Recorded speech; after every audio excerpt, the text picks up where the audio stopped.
तो क्या हाल है आप सबका। तो यार तुम लोगों ने रानू मंडल का नाम तो सुना ही होगा। वही औरत जो अपने मुंह से गधे और कुत्ते की आवाज निकाल लेती है।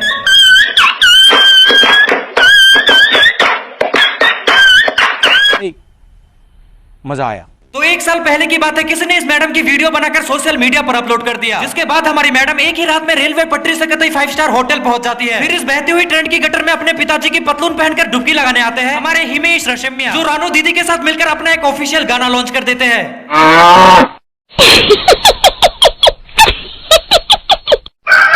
अबे यार, ये असली वाला गाना किसने चला दिया? बात तो डुप्लीकेट चलाने की हुई थी।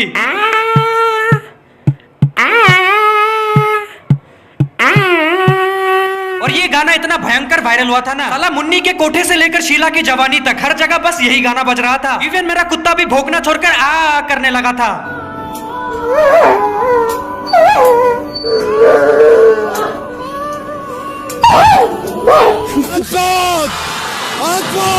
तो कुछ ही दिनों में एक सेलिब्रिटी वाली मुकाम हासिल कर लेने के बाद उनके अंदर भी वही आ जाता है जो इंडिया की 70% सस्ते सेलिब्रिटीज के अंदर भर भर के पाया जाता है। मतलब हमारे रानू दीदी के अंदर भी एटीट्यूड आ जाता है, और इस एटीट्यूड का जहर दीदी के अंदर इतना ज्यादा फैल जाता है, जो कल तक रेलवे स्टेशन में लोगों के धक्के खाकर गुजारा कर रही थी, वो आज किसी फैन द्वारा छुए जाने पर ऑफेंड हो रही थी।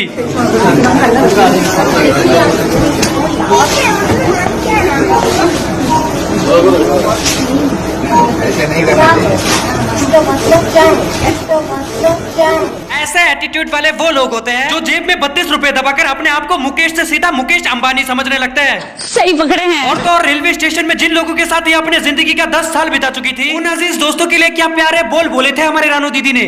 এমনকি ওদের গায়ে মাথায় উকুন ফুকুন ওইসব দিন মাথায় না ঢোকে, বা মানে ওদের থেকে আমার কোনো ডিজিজ না শুরু হয়ে যায়, ওদের ছোঁয়া লেগে আমার কোনো রোগ না হয়, এইসবের থেকে আমি সবসময় আলাদা থাকতাম। यहाँ पर कवि रानू मंडल हम सबसे ये कहना चाहती है कि वे रेलवे स्टेशन में रहते जरूर थे, लेकिन स्टेशन में रहने वाले बाकी लोगों से दूर रहा करते थे, ताकि इनको इनसे कोई बीमारी ना हो जाए। भाई साहब कुछ ज्यादा नहीं हो गया ये? मतलब कुछ भी। अब एक बार ध्यान से देखो इसे, कोई बीमारी भी इसके अंदर घुसने से पहले 10 बार ये सोचते हैं जो इसके अंदर घुसने के बाद कहीं मैं खुद बीमार ना हो जाऊं। और मुंह पे ठंडी स्त्री फेंक के मारने वाली बात तो ये है कि दीदी को ये पहले से पता था कि कोई भड़वा आएगा एंड इनकी एमएमएस बनाकर सोशल मीडिया पर अपलोड कर देगा, और एक ही रात में हमारी रानू दीदी जस्टिन बीरबल से जस्टिन बीबर बन जाएंगी। डिजिटल इंडिया पाएंगे इनकी माँ का जन्म। इसीलिए तो ये स्टेशन में रहने वाले बाकी लोगों से दूर रहा करती थी, क्योंकि इसने अपना फ्यूचर दूरदर्शन टीवी चैनल में 10 साल पहले ही देख चुकी थी। আমি তো জানতাম যে আমি কি। देखो, टाइम मशीन वाली बकचोदी मैंने बस हॉलीवुड की फिल्मों में सुना था, लेकिन वो मशीन सच में एग्जिस्ट करता है, और इस पूरे धरती में उसका वन एंड ओनली मालिक है हमारी साइंटिस्ट भालू मंडल। मेरा मतलब कि रानू मंडल। আমি তো জানতাম যে আমি কি। ये बवासीर से भरा टेक्नोलॉजी हमारे देश से बाहर नहीं जाना चाहिए। হয়তো যেমন ভিখারিদের কোনো খাবার দিয়েছে ভিখারিগুলোকে, সেই হিসাবে আমি যেহেতু আমি সেখানে বসে থাকতাম মানে তাদের সঙ্গে তো আমাকে তুলনা করাটা উচিত না, সেটা ওরা জানতো না, সেটা আমি নিজে জানতাম। তাদের সঙ্গে তো আমাকে তুলনা করাটা উচিত না। वाह, क्या बोला है दीदी ने। भीख मांगकर भी खाती थी और स्टेशन में रहती भी थी, लेकिन दीदी के हिसाब से इनको उन बाकी लोगों से कंपेयर करना बिल्कुल ठीक नहीं होगा, क्योंकि ये भीख तो मांगती थी लेकिन थोड़ा डिजिटल तरीकों से। Mister Chaudhumal, thank you so much for your 20 rupees super chat. किसी ने बिल्कुल सही कहा है कि पैसा इंसान को क्या से क्या बना देता है। अल्लाह माफ करे, बहुत मनुष्य लग रहे हो, मत करो, रहने दो, बहुत बुरे लग रहे हो। तौबा तौबा तौबा, थारा मूड खराब कर दिया। ऊपर से इनको तो ये पहले से पता था कि आगे चलकर ये एक सेलिब्रिटी बनने वाली है, तो थोड़ा बहुत एटीट्यूड दिखाना तो बनता है। क्यों, सही कहा ना रानू दीदी। सुनाई नहीं दे रहा। इनकी इन्हीं सारी हरकतों को देख करके मैं इस बात पर पूरी तरीके से कंफर्म हो चुका था कि इससे ज्यादा रंग बदलू इंसान इस पूरे ब्रह्मांड में कोई और पैदा ही नहीं हो सकता। लेकिन अफसोस मैं गलत था, क्योंकि इंडियन इंटरनेट की भसड़ में एक ऐसे महान व्यक्ति ने अपना चरण स्पर्श कर लिया है, जिसने एटीट्यूड के मामले में हमारे रानू दीदी को भी 3 किलोमीटर पीछे छोड़ दिया, और ह्यूमैनिटी की तो कतई मियां खलीफा जैसा हाल कर दिया। कौन है ये लोग, कहाँ से आते हैं? तो कहानी शुरू होता है दिल्ली के एक ढाबे से, जिसे तो अधेड़ उम्र के बुढ़ा एंड बुढ़ी चलाते हैं, और एक यूट्यूबर है गौरव हसन नाम से, जिसे तुम सस्ता वर्जन ऑफ एक्टर वरुण फुद्दी भी कह सकते हो। तो हमारे ये सस्ते वरुण फुद्दी इस ढाबे की वीडियो बनाकर अपने यूट्यूब चैनल स्वाद ऑफिशियल और अपने फेसबुक पेज पर अपलोड कर देते हैं, क्योंकि स्वयं भगवान ने भेजा है इस भोसड़ी वाले को इनकी मदद करने के लिए। हेल्प करिए अंकल, रोइए मत, बिल्कुल मत रोइए, कोई टेंशन नहीं है, ऊपर वाला आपके साथ है। भेज दिया उसने मेरे को आपके लिए, मस्त जोक मारा। टोटल आपको 400 रुपए का पड़ गया। ये लो अंकल। देखो हरामी को भगवान ने भेजा है बोलकर बस 400 रुपए थमा रहा है, और अगले ने भी 400 रुपए हजम करके रत्ती भर का भी रिएक्शन नहीं दिया। ना धन्यवाद, ना थैंक यू, ना लोड़ा, ना लेसन, कुछ भी नहीं। वैसे भगवान ने भेजा है बोलकर बस 400 रुपए थमाओगे तो सामने वाला इससे बेहतर रिएक्शन और दे भी कैसे सकता है। सही पकड़े हैं। तो पतीले के अंदर मटर पनीर उबलता हुआ देखकर हमारी जनता जनार्दन इतना ज्यादा इमोशनल हो जाते हैं कि वो इस वीडियो को किसी महामारी की तरह पूरे देश भर में फैला देते हैं। कसम बाबा भोसड़ी वाले की कोरोना भी हमारे देश में इस रफ्तार में नहीं फैला होगा जिस रफ्तार में ये वीडियो फैला था। धिक्कार है हम पर। और ये वीडियो बस वायरल ही नहीं होता, साला कतई नेशनल न्यूज ही बन जाता है। बाबा का ढाबा, बाबा का ढाबा, बाबा का ढाबा, बाबा के ढाबे। बिल्कुल चुप।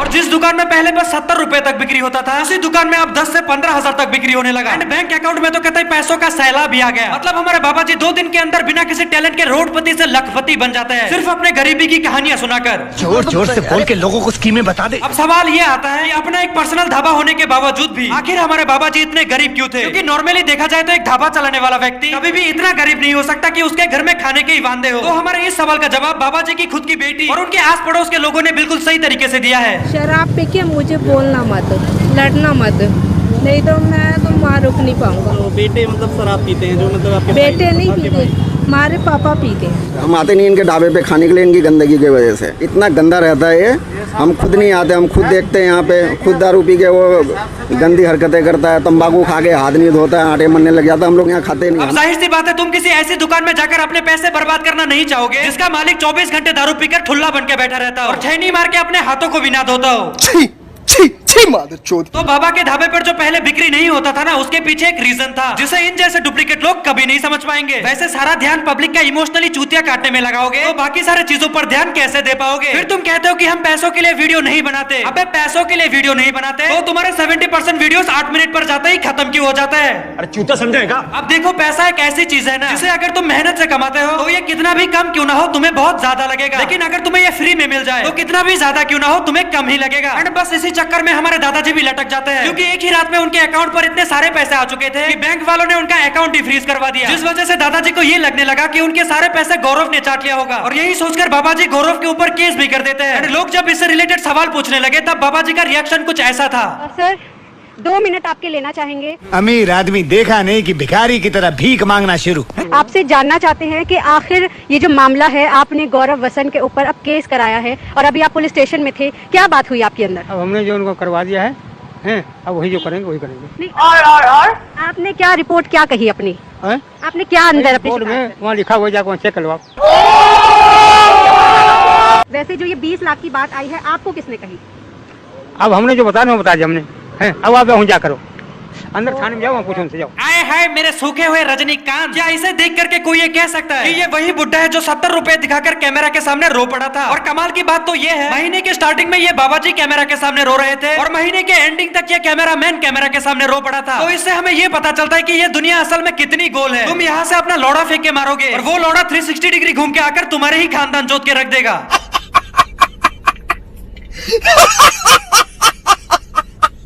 अब चलो केस करने तक तो ठीक था, क्योंकि हो सकता है गौरव ने सच में पैसे खाए हो, लेकिन किंतु परंतु मेरे कानों के पर्दे तो तब फटे जब बाबा जी ने अपनी मेंढक जैसी मुंह से ये बकचोदी पेल दिया। सबसे बड़ी उसकी गलती ये है कि हमने उससे कोई मदद मांगी नहीं। अच्छा जी, बिल्कुल ना हम उसके पास गए, बिल्कुल, तो खुद हमारे पास वीडियो बनाने आए। भैया जी आप तो। ऊपर वाला जब भी देता है छप्पर फाड़ कर ही देता है, लेकिन सब कुछ पा लेने के बाद अगर तुम्हारे हरकतें भी ऐसे होने लगे ना तो वही ऊपर वाला छप्पर फाड़ के चप्पलें बरसाने में कोई कसर नहीं छोड़ेगा। और बाबा जी जैसी आपकी बोली है उस हिसाब से आपके ढाबे का नाम बाबा का ढाबा नहीं बाबा का धोखा होना चाहिए था।